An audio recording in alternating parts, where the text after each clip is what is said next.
So let's start by thinking about the brands you interact with every day. Which ones really, make you feel valued? Maybe it's that local coffee shop where the barista somehow remembers your order. Or maybe an online store with a return process that's just surprisingly easy. Now, flip that. Think about the frustration, right? Being stuck in one of those endless customer service phone loops or wrestling with an app that just won't cooperate. That feeling, that whole interaction, that's the customer experience, or CX as people call it. Yeah. It's basically the sum of every single touch point a customer has with a brand. And what we're seeing now, and what our deep dive really digs into, is that it's not just some department or a metric anymore. Mm. In today's market, it's become maybe the most powerful differentiator there is. Absolutely. And it's interesting because for a long, long time, marketing really focused on those classic 4 Ps, product, price, place, promotion. Right, the standard playbook. Yeah, exactly. Brands competed by, well, having a better product or maybe a lower price. Yeah. But what's fascinating now, and what we'll really unpack here, is how technology has kind of leveled that playing field. How so? Well, it's just so much easier for competitors to replicate features now or to match prices almost instantly. So that old model, frankly, it's incomplete. Okay. The new competitive arena, as we'll explore, is truly experience. Your brand isn't just defined by what you sell anymore. It's more than that. It's fundamentally about how you make your customers feel. Mhm. So our mission, really, in this deep dive, is to pull out the most important bits of knowledge, the key takeaways on why customer experience is such a critical strategic decision now, and crucially, how some brands have just completely mastered it. Yeah, and the evidence we looked at makes an incredibly strong case. This isn't just about, making people feel good. It's a strategic business thing with real financial payoffs. Oh, absolutely. The numbers don't lie. Right. Like PwC found customers are actually willing to pay up to a 16% price premium just for a great experience. That's significant. 16%. And get this, companies that lead in CX tend to outperform the laggers, the ones who don't prioritize it, by almost 80%. Yeah. That's a massive gap. It's not just a small edge. That's right. And maybe the biggest long-term benefit of really great CX is loyalty, which, when you think about it, connects to an even bigger financial impact. How so? Well, we all know getting new customers is expensive, right? Often costs, 5 to 25 times more than just keeping the ones you have? Yeah, that's a classic stat. And Bain & Company's research backs this up hard.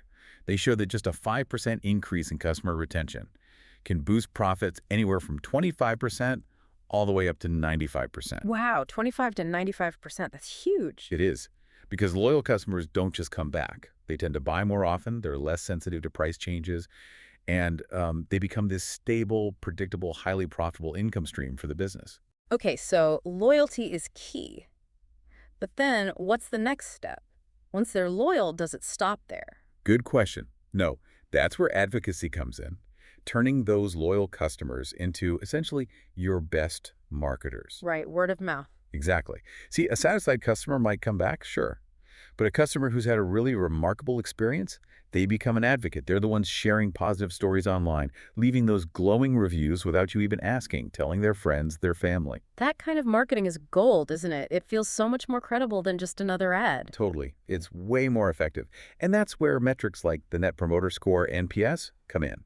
It directly measures that willingness to recommend. And the data consistently shows brands with high NPS scores just plain outgrow their competitors. It really is like the holy grail of marketing. Okay, so the stats are compelling, but let's ground this a bit. What does this look like in the real world? Theory's one thing, but examples really bring it home.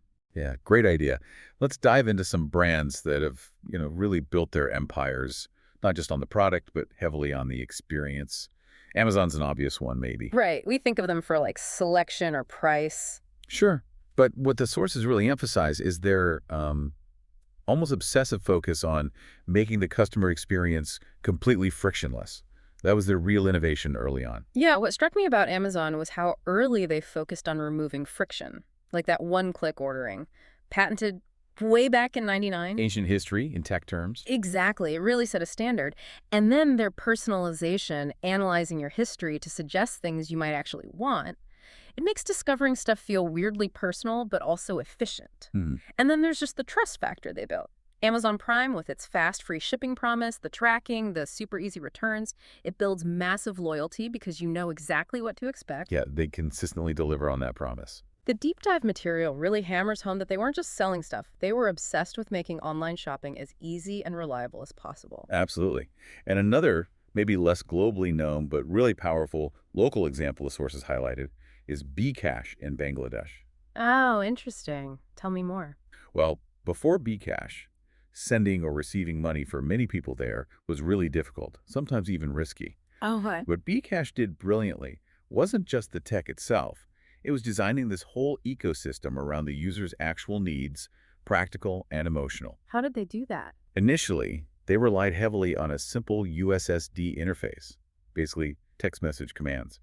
That meant anyone with even the most basic mobile phone could use it, not just smartphone users. Ah, so accessibility was key from the start, Yeah. especially for financial inclusion, right? Absolutely crucial in that market. Hmm. But here's the other clever part related to trust. How do you get people comfortable with digital money when they're completely new to it? Yeah, that sounds like a huge hurdle. How did the sources say they tackled that? Well, the sources point to their massive network of human agents, thousands of them all across the country, usually trusted local shopkeepers. Ah, so a physical touch point. Exactly. Being able to walk into a familiar local shop and talk to a person to cash in or cash out money, that built essential confidence. It wasn't just faceless tech. There was a trusted human element involved. That's really smart, bridging the digital and physical like that. And they didn't stop there. As smartphones became more common, they evolved. They developed a really intuitive app that made things even simpler. So they adapted as their users' needs and tech access changed. Constantly listening to users, meeting them where they were, it's really a fantastic case study in CX design. Hmm. Identify a huge pain point, build a solution that's simple, trustworthy, accessible, and that evolves. Okay, those are powerful examples. So, given all this, what are the concrete steps? If you're a business leader or just listening to this and thinking about your own work, how do you actually translate this into action? Right.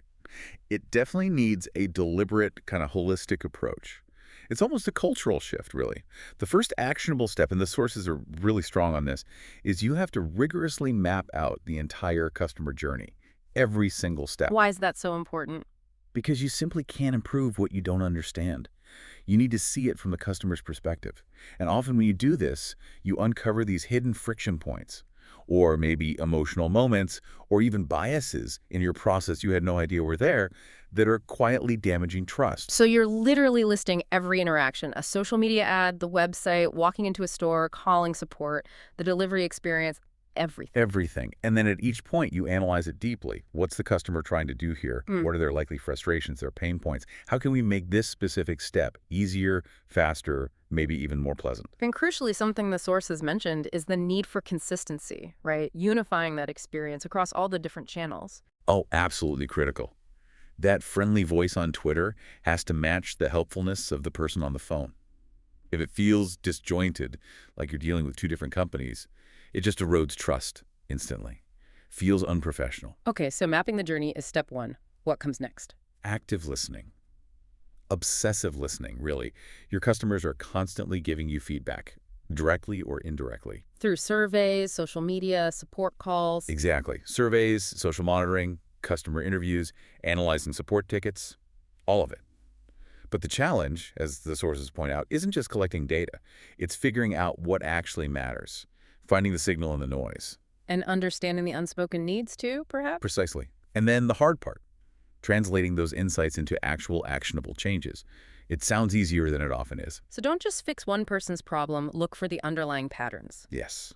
If 5 people complain about a confusing checkout step, that's not 5 individual issues. That's likely a systemic problem you need to fix for everyone. And I remember seeing a point in the sources about closing the loop. What does that mean? Ah, yes. That's powerful but often missed. When you make a change based on feedback, tell the customers who suggested it or who were affected by the old problem. So just let them know you listened and acted. Yeah. It sounds simple, but it shows you're genuinely listening, that their input matters. It builds huge loyalty. It creates a feeling of partnership. Makes sense. Okay, mapping, listening. What else? Empowering your people. This is huge.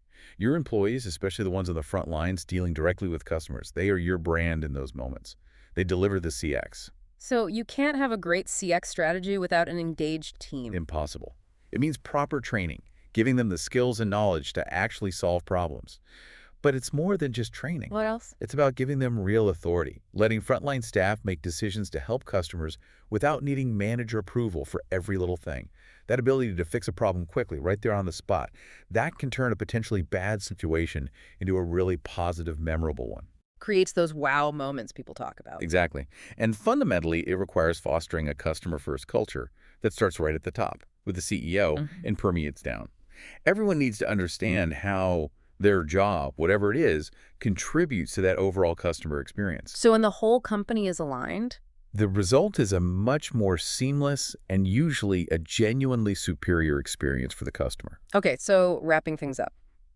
We've seen customer experience is clearly becoming the main competitive battleground. It's moving way beyond just having cool features or the lowest price. Hmm. The sources really drive home that how you sell is becoming just as important, maybe even more so than what you sell. And that creates a massive opportunity, doesn't it? Especially in markets where consumers are getting more sophisticated and expect more. Absolutely. And if you connect that back to the bigger strategic picture, the data is just so clear. You mentioned PwC finding people willing to pay 16% more for great CX. And then Bain & Company showing that just a small 5% bump in retention can boost profits by potentially 25% to 95%. The financial argument is undeniable, It really is. which leads to a really important question, I think, for you listening, and certainly for any business leader thinking about this right now. The world has plenty of good products out there. That's not the rare thing anymore. What's rare, what truly differentiates, is a genuinely great experience. So what does all this mean for you?